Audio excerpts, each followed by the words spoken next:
Assalamu alaikum everyone, and today we'll be talking about regurgitation test and also demonstrating it to you.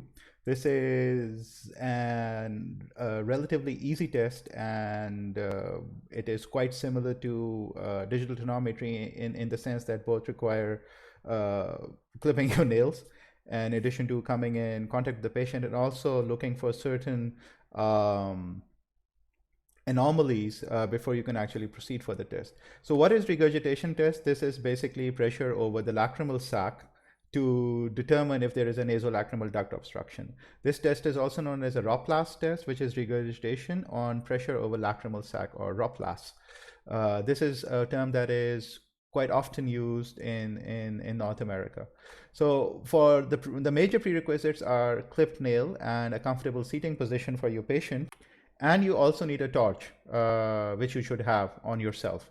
So before we actually go on and demonstrate the test, it is really essential to know where the nasolacrimal sac or the lacrimal sac lies in relation to the eye, i.e. its surface marking or surface anatomy. So this is a rather good picture, not mine, which shows you the location of the lacrimal sac in relation to the eyeball. And one very easy way of finding it is to trace the medial canthus, the place where both the upper and lower lids meet, and trace it medially, and you will reach the lacrimal sac about your little finger's breadth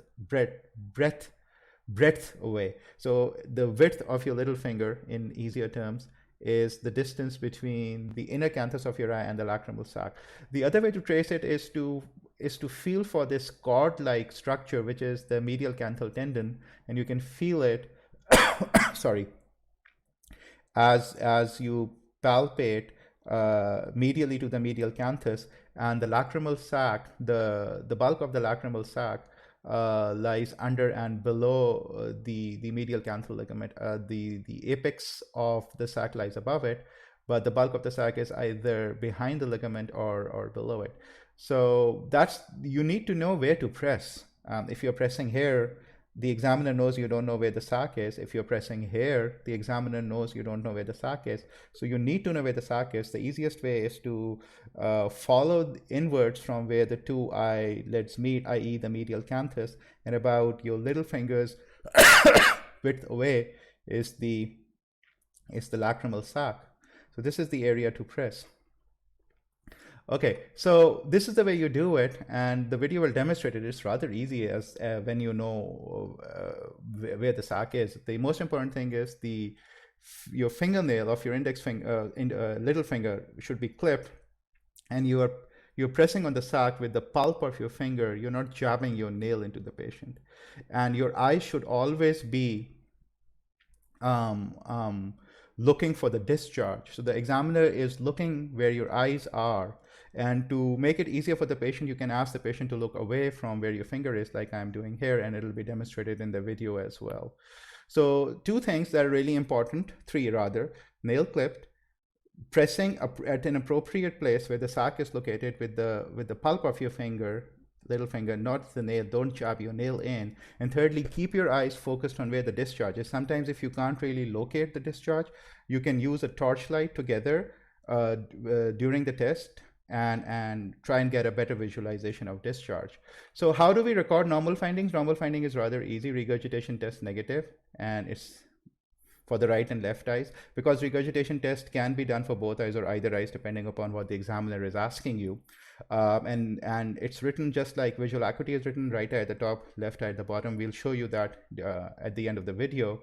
And if it's abnormal, you write regurgitation test positive, and you also describe the type of discharge you are seeing, because the type of discharge can at times help you determine what type of an obstruction you're looking at. Is it something that's chronic? Is it something that's recent? Is it something that's infected? Is it something that's just a sac that's blocked recently and just filled with clear fluid? So mucoid would indicate that it's a chronic obstruction without infection.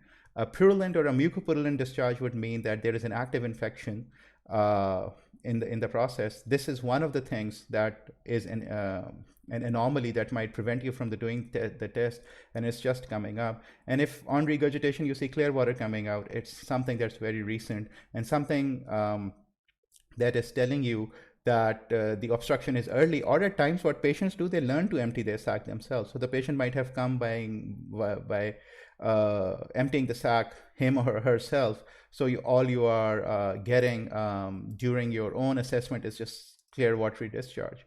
So one thing to remember is that sometimes a very severe nasal infection can lead to a false positive test, because the nose is so congested that the inferior end, or the opening of the nasolacrimal duct, which is the termination of the nasolacrimal system, is blocked because of nasal congestion and pressure here, rather than allowing the fluid in the sac to move downwards normally. It can't, because not because the passage is blocked, but because of the nose is blocked, in the opening, the area around the opening in the inferior meatus is so congested that the nasolacrimal duct cannot discharge its content into the nose, so they sort of regurge back. So that's something to keep in your mind when you're doing the test. So this is what purulent discharge would look like. This is what mucoid discharge would look like. I've just magnified it to show you how different it is from a purulent discharge. And something that you should definitely look for before proceeding, if you see a red hot tender nodule, because that would be an acute dacryocystitis, inflammation of the lacrimal sac. Stop. Ask your examiner or your faculty who is with you, should I proceed with the test? And only proceed then. So we'll demonstrate the test to you now, and we will also show you how to write the findings at the end again. Thank you very much. अस्सलाम वालेकुम, मेरा नाम doctor Ali है। आज मैं आपकी आंखों से आंसू के निकास के रास्ते का मुआयना करूंगा। मुआयने के दौरान मैं आपकी आंख के अंदरूनी हिस्से को हाथ लगाऊंगा। इसमें आपको कोई दर्द या तकलीफ नहीं होगी। अगर आपको कोई दर्द या तकलीफ हो तो आप मुझे बताइएगा। क्या आपकी इजाज़त है? जी ठीक है। So I'm going to begin my skill by first examining the nasolacrimal area of both eyes. And what I'm going to do is shine the light on the nasolacrimal area, and what I'm looking for are any swellings, hot swellings on both sides.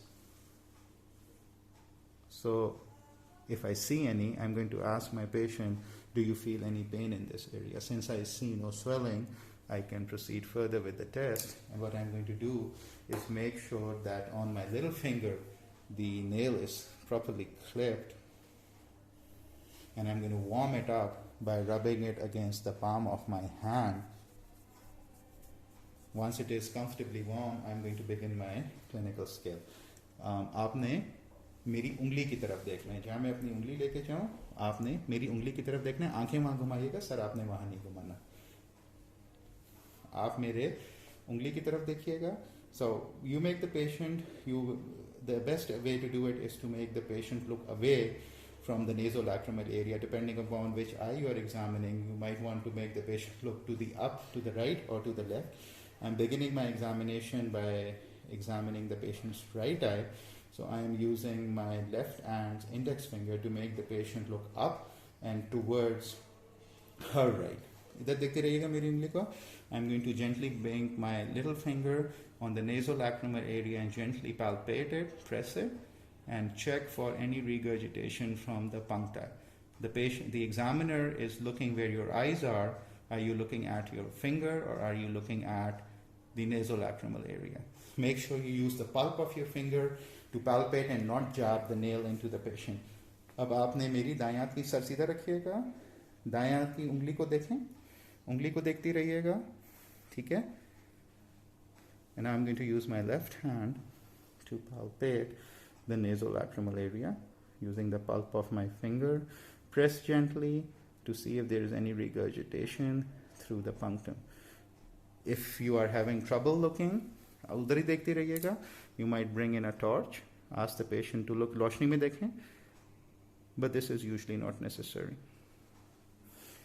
आपका बहुत बहुत शुक्रिया. Okay. So now I'm just going to show you a little zoomed in view of the actual process of palpating the lacrimal sac, specifically showing you how it's done by using the pulp of the finger rather than the nail. You won't see me taking permission because that's already been taken. This is just a clip from in between showing you a close-up view. So just have a look.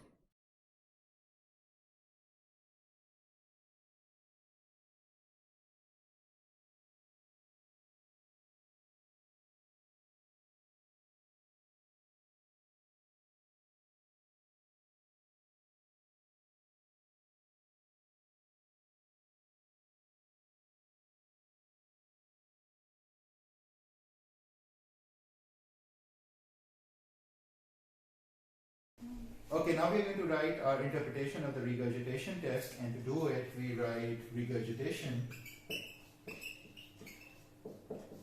This is also given at the end of the presentation that precedes this video, but just to reinforce.